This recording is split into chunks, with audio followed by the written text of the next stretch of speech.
chance when you have 12 or 13, they're playing in a great conference, you have a chance to see them play great offenses every week, great skill players. You see them try to match up and attack, and you can see each week how their defenses try to evolve to go against great offenses, and they've done well. I mean, they're going to play great offense. They make plays, and they've gotten enough stops to be a champion team in a great league.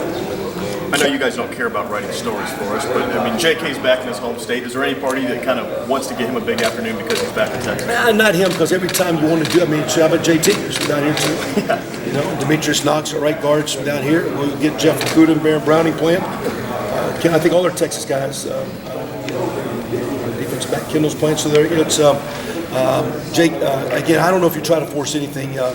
As always, you know, most teams will try very hard to stop the run. We're kind of a run team to start with a lot, and I know they're going to do everything they can to make you one-dimensional. So to seriously say you're going to force the tailback and run it, we got to get our run game going. But whether that means with JK or with Mike, with Tonio, or with our quarterbacks, we've got to find some running game. It's going to be a challenge because they're going to load the box and they're going to do their pressures to eliminate that running game. You mentioned all the guys you have on this team from Texas. You know, do you see that as being as kind of a special thing for those guys, of being able to play down here and maybe play closer to their hometowns? Yeah, I think, you know, we're playing at a football school in a football state, and we're playing another great program that's a part of a great football area in a football state. Now we're coming to a bowl game. There's an area that's known for football. A lot of great high school coaches. We have a number of those guys that have been in some of our practices, and we're recruiting guys in the future from this region. So in general, it's great to be in a nice football area. Having been in Oklahoma, I came down I-35 a few times and stayed in the hotels, and it just brings back some special memories. My first game in Oklahoma, I showed up, got hired about 9 days before we played Arkansas, and a 10 a.m. kickoff on January 1 back in 2002, I think it was the first day of the year. So it's great to be back. I don't think it's really a special thing for those kids. I think it's really good for our team. I know those kids are nice to be back home. I know they'd love to be in the playoffs. I think we're very, very excited to be at a great bowl, playing a great team. It's been a great week. It sets up to be a great matchup. Coach, you mentioned Demetrius.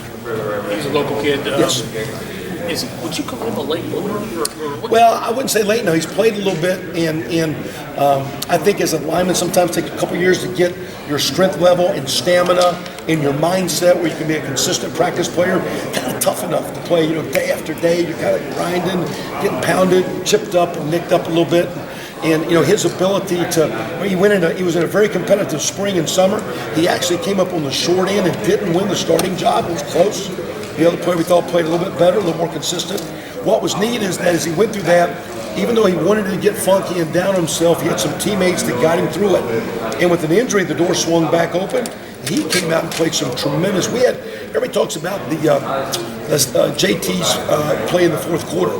There were several times that the strain of offensive linemen like Demetrius up front, holding up some of those pressures against Penn State, allowed JT to have the success he had. So I'm very, very proud of the way Demetrius has came on. He's been a very pleasant story for this football team. Very proud of him. I know he's excited to be back down here in Fort Worth in his backyard. Coach, you mentioned that this team wants to be in the playoffs. Obviously they did. But getting over that sort of hangover, a lot of that falls on the coaches. What do you do to make sure they're ready, that they're excited, that they're sharp? Yeah, I don't know. Again, you know, we had a couple setbacks that went through the year. Didn't play our best or didn't go our way all the time. But immediately as soon as that happened, starting with our players, Billy Price, that you visited with, and some of our elite seniors talked about, like, hey, we're going to get back on track and be a championship team. Coach Meyer's been very dead on about getting your focus and getting laser lights on your target, what your objective, what your job is. He's been very direct with us as a staff. And I think we came out of the last game knowing we had a chance, but no guarantee we were going to be in the play. So I don't think anyone was devastated or disappointed. You had a shot, but you didn't have a guarantee. And when you don't win every game, you don't control your destiny. Those guys made their decisions, and I don't think anyone on our team said, okay, that's what they decided. What we had right away was a chance to play in a great venue, against a great opponent, and really a great group of seniors had one more month together and leave an impact on our program. We've had an awesome preparation. Our practices have been elite. We're going to have to play very, very well against Southern Cal, but it's been exciting to work with this team. No guarantees you get the layoffs, but the way our kids have practiced, I'm excited to see our guys come out and play. I think it's going to be a tremendous game, a lot of fun. If you're not in the playoff, or as a coach, are you happy that your kids are getting prepared to play another huge, well-known, big-time football school? Yeah, well, does that help get them just jacked up? Yeah, well, and again, when you come out of our conference as the champion, if that gets you in the Final Four, it does. If not, you're going to play in one of those other elite games against the elite team. And so you look at how we played down the stretch with the opponents we played in the Big Ten championship game. At Southern Cal, the same deal. You're playing your rival the last week. You're playing in a championship game.